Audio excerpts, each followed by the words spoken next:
In today's video, I'm going to teach you how to use Email Parser by Zapier. This tool is incredibly useful for automating your email workflows.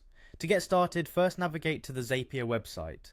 Once you're there, look towards the top right corner of the page and click on the Login button. If you have a Google account, you can streamline this process by logging in directly with Google, which saves time and effort.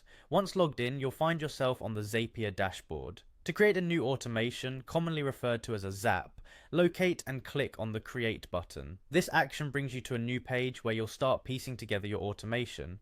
Here, find and click on Zaps, which takes you into the central part of creating and managing your automation processes.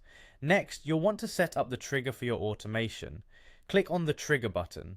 Your triggers are the events that start your automation. Without this foundational step, your automation wouldn't know when to start. Look through the list and click on Email Parser. This choice allows you to parse and extract specific data from incoming emails, which Zapier will handle automatically from there on.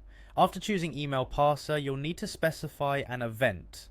In this context, click on New Email, meaning every time a new email arrives, the automation will kick in.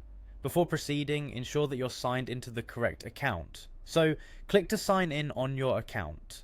This step essentially tells Zapier which account to monitor for new emails.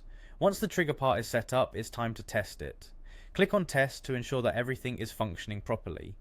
This test ensures that your trigger picks up new emails correctly, a critical step to avoid any hiccups further down the line. Now that your trigger is operational, move on to setting up the action for your automation. Click on Action. Actions are the tasks that Zapier will automatically perform once your trigger event occurs. In this instance, click on Filter. This step lets you specify criteria that an email must meet for the automation to proceed. After choosing Filter, click on Configure and Test. It's a good idea here to double check that your filter correctly identifies the emails you want to automate.